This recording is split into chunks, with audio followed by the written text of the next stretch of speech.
De origem africana, a lenda da galinha de Angola conta a história dessa espécie de ave que é som de fundo de muitas roças brasileiras. Reza a lenda que, há muitos anos, uma seca terrível castigava o sul do continente africano, de modo que o sol castigava todas as criaturas viventes na região, tanto plantas, quanto animais, quanto seres humanos, que rezavam para que a chuva voltasse e restabelecesse a água na região, que havia secado. Depois de muito tempo, surgiu uma mancha escura no horizonte, que era um sinal de que a chuva estava próxima. Mas, um elefante sem querer afugentou a chuva que se aproximava. Com isso, a galinha de Angola, que na época tinha uma penugem toda preta, correu muito tempo atrás da nuvem, suplicando para que ela voltasse, e trouxesse a chuva para a região. Ao correr atrás da nuvem, espinhos iam cortando sua pele, mas ela não se importava, desde que conseguisse o retorno das chuvas para o local de onde vinha. Enquanto corria e o sangue escorria, ia gritando: por favor, senhora, volte para a nuvem. Eis que a dona das águas resolveu parar, e com isso disse que por conta da perseverança da galinha, de sua dor e preocupação com as demais criaturas, iria retornar e interromper a seca que castigava todos os seres vivos. A galinha de Angola prontamente agradeceu, e como havia tratado a dona das águas de forma tão respeitosa, recebeu o brilho das gotas de chuva, e se tornou uma das aves mais bonitas do planeta. Logo em seguida, caiu uma tempestade sobre a região, e a água retornou. Até hoje, as descendentes da galinha de Angola repetem o canto tô fraco, evidenciando o esforço feito por sua ancestral. Antigamente as aves viviam felizes nos campos e florestas africanas, até que a inveja se instalou entre elas, tornando insuportável a convivência. Nessa ocasião, quase todos os pássaros passaram a invejar a família do melro, que era muito bonito. O macho, com sua plumagem negra e seu bico amarelo alaranjado, despertava em todos a vontade de ser igual a ele. As fêmeas tinham o dorso preto, o peito pardo escuro, malhado de pardo claro, e a garganta com manchas esbranquiçadas. Elas causavam inveja maior ainda. O melro, vaidoso, certo de sua beleza, prometeu que se todas as aves obedecessem usaria seus poderes mágicos e os tornaria negros com plumagem brilhante. Entretanto, os pássaros logo começaram a desobedecê-lo. Então ele, furioso, jurou vingança, rogou-lhes uma praga e deu-lhes cores e aspectos diferentes. Para a galinha de Angola, disse que seria magra e sentiria fraqueza constante. Fez com que seu corpo se tornasse pintado assim como o de um leopardo. Dessa forma, seria devorada por aqueles felinos, que não suportariam ver outro animal que tivesse o corpo tão belo, pintado de uma maneira semelhante ao deles. Ela pagaria assim por sua inveja. E foi isso que aconteceu. Desde esse dia a galinha de Angola, embora seja muito esperta e voe para fugir dos caçadores, vive reclamando que está fraca. Com suas perninhas magras, foge com seu bando assim que surge algum perigo e é muito difícil alcançá-la. Suas penas, cinzas, brancas ou azuladas, são sempre manchadinhas de escuro, tornando as galinhas de Angola belas e cobiçadas. Existe um item de um Odu no Ifá que conta que as galinhas de Angola eram de uma só cor. Mas que, um dia, uma delas estava sendo perseguida por Iku, a morte, que, para ela, tomou a forma de um leopardo que a perseguia para devorá-la. Durante sua fuga foi parar na casa de Obatalá, que lavava seu rosto numa bacia. Ao ouvir o pedido de ajuda da pobre ave, vendo seu desespero, molhou as mãos na água e as sacudiu sobre a ave, respingando-a com as gotas que, por estarem carregadas da vibração do orixá Funfunse, tornaram brancas sobre as penas da Cocá, e assim quando o leopardo chegou não a reconheceu e assim ela conseguiu escapar da morte, enganando. Hoje vamos falar sobre uma lenda lá de Fernando de Noronha a Alamoa.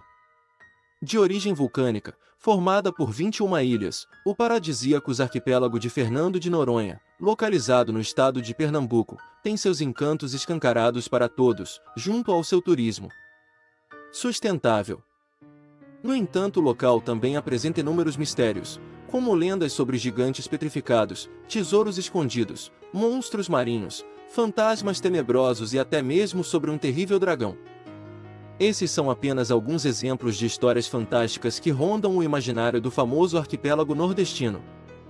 Devido à importância desse conjunto de lendas para a localidade, pesquisadores acreditam que em breve elas serão orgulhosamente consideradas patrimônio imaterial. Assim, dentre elas temos a lenda da sedutora Alamoa. Alamoa é uma criatura feminina que seduz marinheiros e pescadores desavisados nas praias de Fernando de Noronha. A história é originária do arquipélago, mas faz parte do folclore das mulheres sedutoras que perseguem os homens como as sereias. Diz a lenda que Alamoa é uma linda mulher branca, de cabelos loiros e alta que mora no Pico, localizada no morro de mesmo nome. Em noites escuras, ela sai completamente nua para seduzir os homens que cruzam o seu caminho. Ao vê-los passantes não conseguem resistir aos seus encantos e a seguem enfeitiçado à sua morada. Quando vencem os mais de 300 metros de altura do pico, a Alamoa se transforma em uma caveira e aprisiona o infeliz que a acompanhou. Outras versões dizem que ela o joga do penhasco do pico. O único modo de quebrar a magia da Alamoa é a luz dos raios, pois ela os teme e foge de volta para sua escura caverna. Há versões que dizem que a Alamoa só deixa sua morada às sextas-feiras. Sob o pretexto de ela precisa de ajuda para encontrar um tesouro, a Alamoa convida os homens para entrar. Uma vez ali dentro, ela se transforma e o aventureiro nunca mais é vista. Outra versão dessa lenda conta que Alamoa ou Dama Branca é a aparição de uma mulher branca, muito bonita, loira, que anda nua e aparece dançado na praia iluminada pelos relâmpagos de tempestades próximas. Dizem que ela atrai os pescadores ou caminhantes que voltam tarde e depois se transforma em um esqueleto, endoidecendo o namorado que a seguiu. Aparece também como uma luz ofuscante multicor, a perseguir quem foge dela. Os internos do antigo presídio de Fernando de Noronha costumavam dizer que na noite anterior à chegada de uma grande tempestade, por volta da meia-noite, uma mulher extremamente bonita aparecia, dançado ao som das ondas quebrando. Foi só quando o relâmpago piscou que sua presença foi vista. Seus pés pareciam flutuar no ar, acima da areia da praia. Essa lenda é uma das mais famosas de Fernando de Noronha, e muitos ainda discutem a origem da mulher fantasma.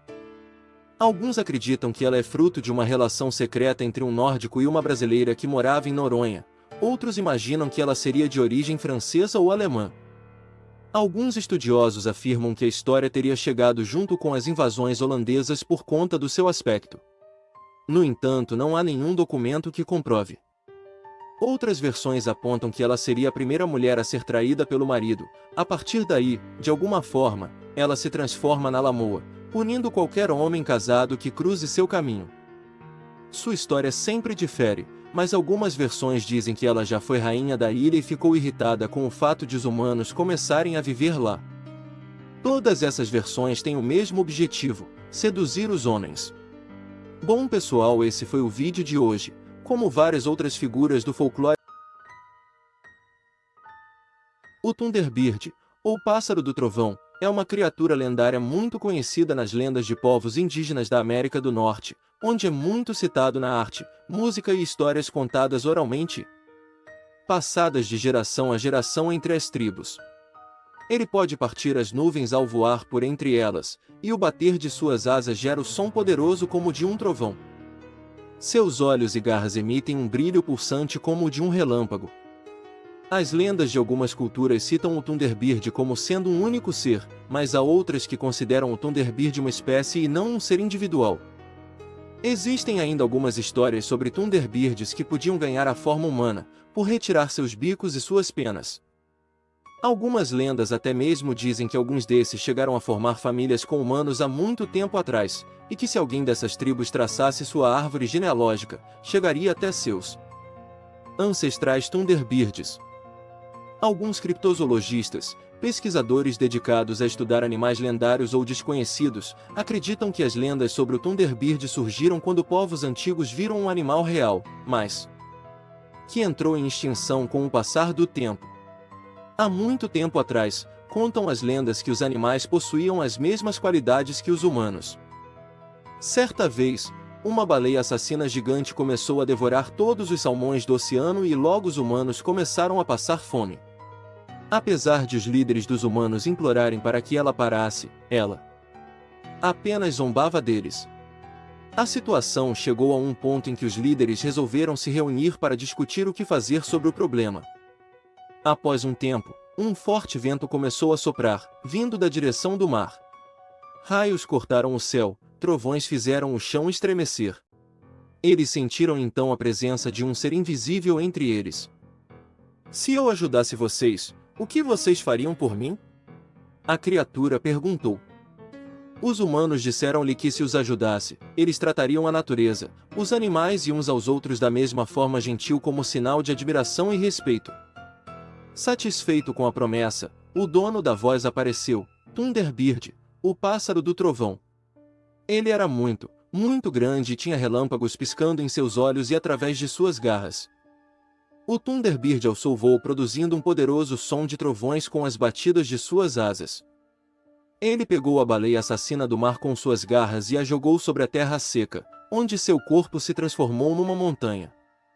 Os humanos mantiveram sua promessa de serem gentis e generosos desde então, o que foi passado de geração em geração até as atuais tribos e vilas que hoje habitam a região. O Thunderbird é supostamente baseado numa espécie de pássaro chamada águia careca ou águia americana, que é muito comum na região. Essa ave se tornou o símbolo dos Estados Unidos e é até comum encontrar este pássaro associado à bandeira norte-americana. O nome Thunderbird significa literalmente pássaro do trovão se deve ao fato de que as lendas descrevem a criatura como um grande pássaro capaz de criar tempestades e trovões enquanto voa. O famoso Thunderbird, ou pássaro-trovão, é uma espécie legendária dos Estados Unidos, que costumava ser esculpida em grandes totens pelos indígenas. Essa exótica criatura vive no imaginário popular norte-americano, mas algumas pessoas acreditam que ela ainda possa existir no território dos Estados Unidos. Segundo informações, estes pássaros residiam em montanhas desoladas e eram os servos do grande espírito do mundo. Embora essas criaturas fossem geralmente veneradas, o povo indígena tinha medo da espécie por causa de sua ira e, na maioria das vezes, eles tomavam o cuidado de não atravessar o caminho do Thunderbird.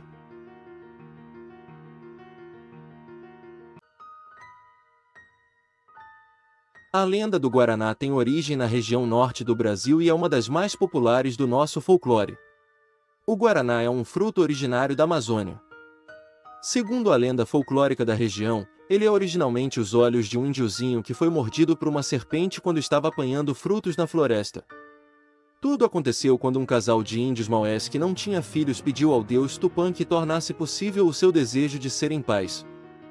O pedido foi atendido e o casal teve um menino bonito e saudável, que era estimado em toda a tribo, e se chamava Cauê. Tupã também gostava muito do menino, por isso, deu a ele o grande dom de conversar com os animais e com as plantas. Invejoso de suas qualidades, Jurupari, o deus da escuridão, resolveu matar o índiozinho. Há uma versão que diz que um dia, enquanto o menino colhia frutos na floresta, Jurupari se transformou em serpente. Tupã mandou trovões ensurdecedores alertando os pais do perigo que o menino corria, mas não houve tempo até que a serpente matasse o menino com o seu veneno. Assim, Tupã mandou plantar os olhos da criança para que deles nascesse uma planta. O fruto dessa planta deveria ser dado para as pessoas comerem com o objetivo de lhes dar energia. No local onde os olhos foram plantados nasceu o Guaraná, frutinha que apresenta o aspecto de olhos. Em outra versão, Jurupari transformou-se em um animal assustador e escondeu-se para dar um grande susto em Cauê, que desmaiou. Depois de acordar, ele percebeu que tinha deixado de ouvir e também não conseguia falar. Toda a tribo ficou triste, o menino deixou de brincar, as plantas e os animais ficaram doentes. Então, Tupã deu outro dom a Cauê, o dom de se comunicar com a língua de sinais, e ele ficou feliz novamente.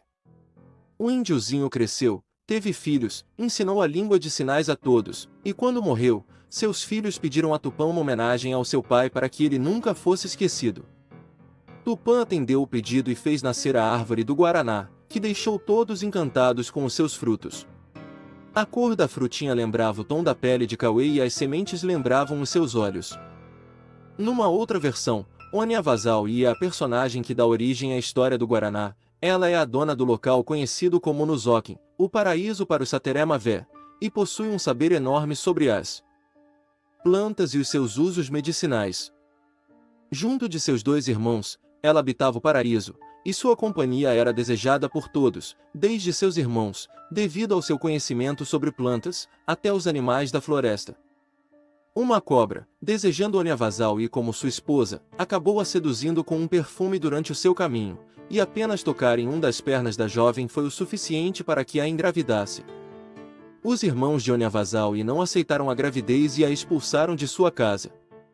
Após o nascimento da criança, os tios foram visitar a irmã, porém, de ambos, o único sentimento existente pelo seu sobrinho era de raiva. Depois de crescer, o curumim tinha vontade de comer os mesmos frutos que os tios também comiam, e pediu à sua mãe para que o levasse até as castanheiras dentro de Nuzoque, e assim foi feito. Os tios foram informados que alguém havia estado ali e devorado as castanhas, e por isso ficaram à espreita esperando para ver quem era o sujeito. O menino, já conhecendo o caminho até os frutos, foi novamente para comer as castanhas, porém após descer da castanheira, foi morto pelos seus tios. Sua mãe, após saber do ocorrido, foi para o local, onde cuidou do corpo do menino e realizou pagelança, ritual indígena. Oniavazal arrancou primeiramente o olho esquerdo da criança e plantou, mas a planta desse olho não prestava e foi chamada de o falso Guaraná. Logo depois retirou o olho direito e o plantou, do qual nasceu o verdadeiro Varaná, o Varaná Tuissa, Guaraná Tuxaua, aquele que seria capaz de guiar os seus descendentes no caminho da vida longa. O crescimento da primeira muda do fruto, com a aparência de um olho de cor negra, simboliza o nascimento do primeiro Sateré Mavé.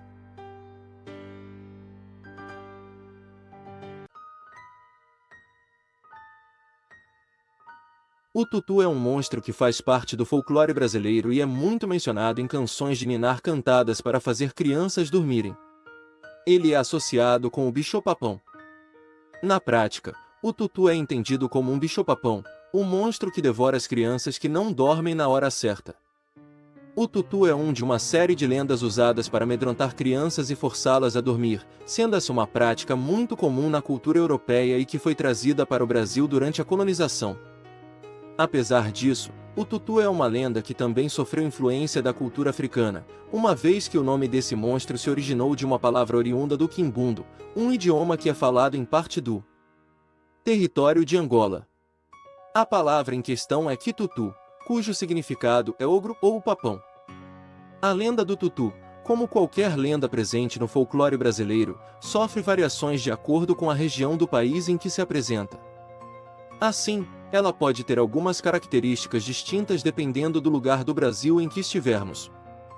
Uma primeira variação da lenda fala que o tutu, além de ser um monstro, tem como características grande força e fama de brigão. Outro aspecto em que podemos identificar as variações que a lenda sofre no Brasil é a forma pelo qual ela é conhecida. O tutu pode ser chamado por diferentes nomes em nosso país, como tutu zambê, tutu cambê, tutu marambaia, tutu do mato. Outra variação é encontrada na Bahia, estado em que a fama da força do tutu fez com que ele fosse relacionado com um animal, o porco do mato. Essa associação pode ter relação com a forma pela qual esse animal é conhecido nesse estado, caititu. Assim, a palavra caititu confundiu-se com tutu. No caso de tutu zambê, o nome pode ser uma variação de nzumbi, palavra do idioma quimbundo para fantasma. Especula-se ainda que esse nome de tutu pode derivar de nzambeta, que significa torto, e akp, que significa degolado. Nesse último caso, haveria uma fusão de um idioma oriundo da África com tupi. Levando em consideração esses casos, tutu poderia então ser um monstro com uma perna só ou então sem cabeça. Já tutu marambaia se apresenta com uma fusão proveniente de expressões do Nhangatu e do Quimbundo. Nesse último caso, a palavra faz uma associação do tutu com tudo que é ruim e mal. Como citado, a lenda do tutu se relaciona com as canções de ninar assombradoras que eram cantadas para as crianças dormirem. Nelas o objetivo é fazer com que as crianças durmam por meio de ameaças de monstros que podem devorá-las, caso elas não durmam. Essa prática não existia entre os indígenas e foi introduzida no Brasil por meio da influência da cultura europeia. Os indígenas cantavam canções desejando que os animais emprestassem o seu sono para as crianças. Apesar de não ser tão popular quanto o bicho-papão, que chegou a virar termo proverbial, O Tutu-Marambá é senhor dos terrores noturnos infantis na Bahia, em Pernambuco, no Rio de Janeiro e em Minas Gerais. Existem várias modalidades da criatura, das quais a mais singular é a do Tutu-Zambê, que, além de não possuir forma, não possui também a cabeça. Segundo a crença, o Tutu-Marambá persegue as crianças arteiras, e principalmente, aquelas que não querem dormir. É difícil precisar a origem da lenda do Tutu, mas os principais estudiosos do nosso folclore supõem que ele tenha sido inspirado em criaturas assustadoras relacionadas a canções de ninar, que eram comuns na Europa e deram origem a criaturas míticas como o famoso bicho-papão. Então a probabilidade mais comum é que o Tutu-Marambá seja resultado de uma mistura das lendas europeias que atravessaram o oceano nos barcos dos portugueses e de lendas e mitos que os escravizados africanos trouxeram da África. Portanto, podemos dizer que a origem do Tutu-Marambá, assim como muitas coisas em nossa cultura, é composta por uma miscigenação das muitas culturas que se misturaram e interagiram entre si desde que os portugueses decidiram colonizar o Brasil, misturar-se aos indígenas e escravizar africanos. De acordo com o mito, a única maneira de espantar o Tutu-Marambá é cantar cantigas de ninar que peçam que ele se afaste ou que peçam proteção contra os